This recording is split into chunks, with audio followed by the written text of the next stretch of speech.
morning, my WAFA friends, my 3L&S fiber and Romney friends. This is Penny Swearingen, and this is our WAFA event, 5 days to shearing. I do have to apologize to everybody.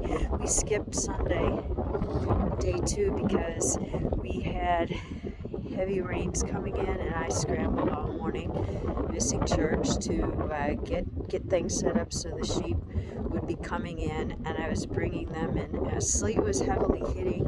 And then about 15 minutes after I got all the sheep in, underneath the horses brought in, we started getting torrential downpours, and it rained hard all afternoon and some into the evening. So as my day 1, shearing emphasize sheep have to be dry. So when you see a weather forecast like we had yesterday, you jump through hoops and start getting things done. And I was successful. Everybody was under cover and stayed dry.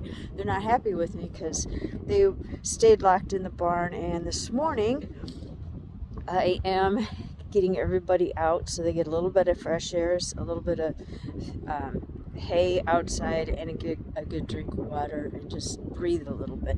So day 2, this is day 2, is going to be actually not live because we have high winds here. Doing a live video, I probably wouldn't be able to maintain service, but I'm going to do short video clips, and I'm going to do some pictures of equipment and setups on shearing. So the first part of shearing sheep comes with how you manage your sheep all year round. Shearing is the culmination of a whole year's worth of work, or maybe 6 months, flipping us around. So one of the biggest challenges of all is how we feed our hay. You got to keep, if you want beautiful fleeces, you have to keep the hay out of it. And one of my biggest challenges is round bales. I hate round bales.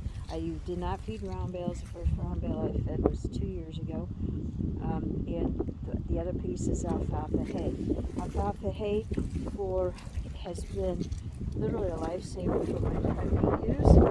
But alfalfa hay is such a contaminant in the fleeces when you get all the little fine leaves and third and fourth cutting high quality hay in front of them. So this is my method of keeping the hay chest level or below. A few of the ewes do bury their necks into it, but I've been so far real successful at keeping this alfalfa hay at chest level. I have it tarped. This is a feeder that actually works really well for me, from Seidel. And for my ewes, my bred ewes that will be lambing hopefully starting the 20th of January for a select group of ewes, this alfalfa hay is really, really vital for those ewes carrying triplets. I found that last year when I didn't have good alfalfa hay. Square bales in this part of the world are becoming harder and harder to find, and my supplier of 8 years went strictly round bale. He has great alfalfa hay, but he cut it out.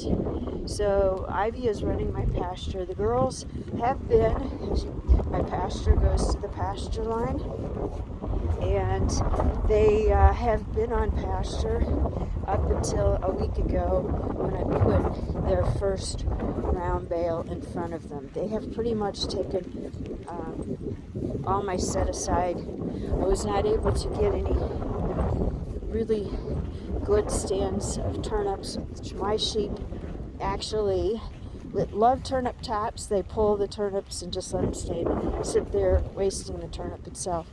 So we're going to work next year on that so that I have some set aside,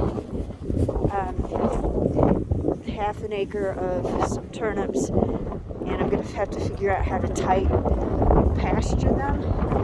During breeding season with Romneys, it's a little bit more tricky because the Romneys rams are so laid back and quiet, but suddenly they come alive when it's breeding season.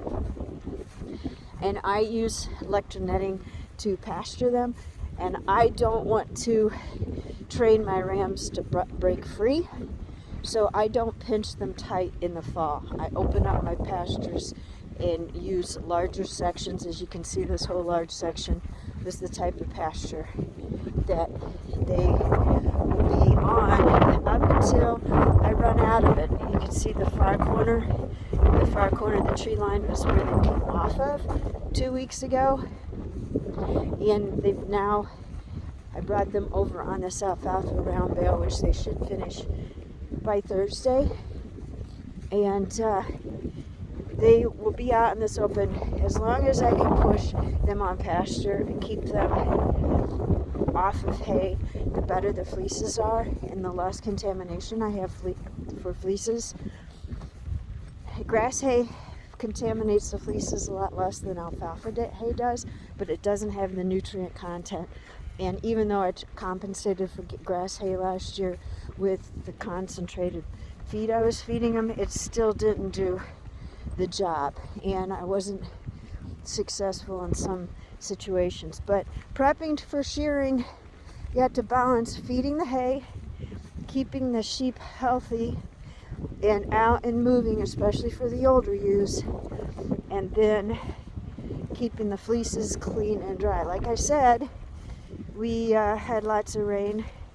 This is another fun part of Romneys have wonderful resistance to foot rot, but they can still, if you have too much wet stuff, you can still develop some foot scald.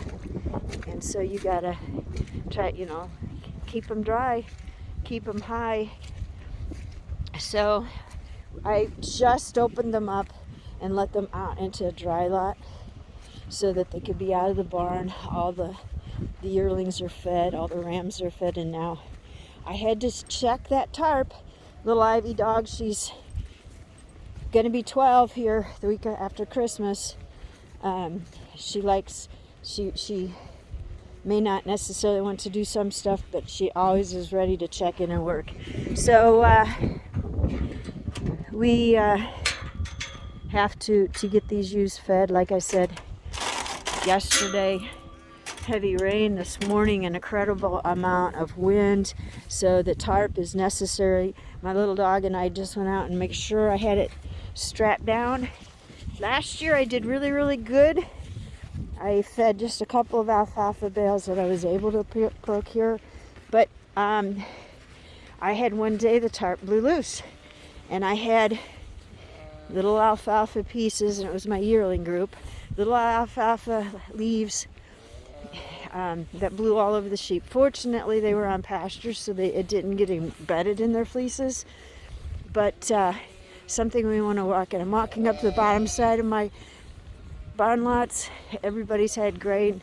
My girls are really, really hungry. Like I said, they've been locked in since 2:30 yesterday afternoon because of pouring torrential rain, and it was still sleeting at chore time last night, so they didn't get to come out.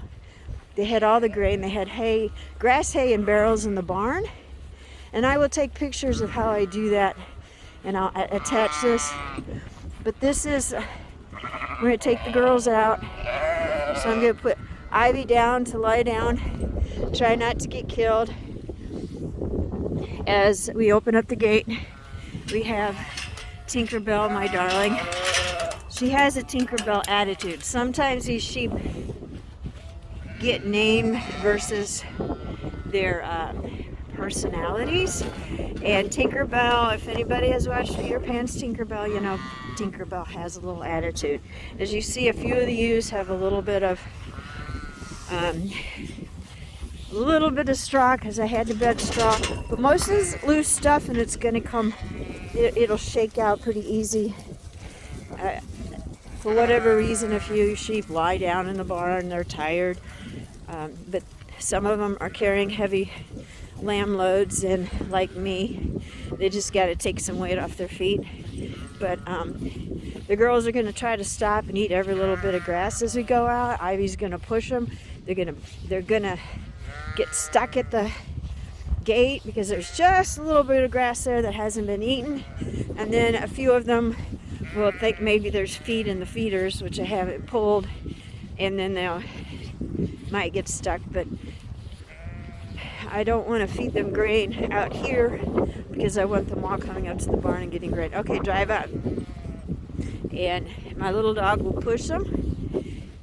Romneys are not easy sheep for dogs to work because they tend to stand. And you can see one sheep must have been lying down. Drive up. Drive up.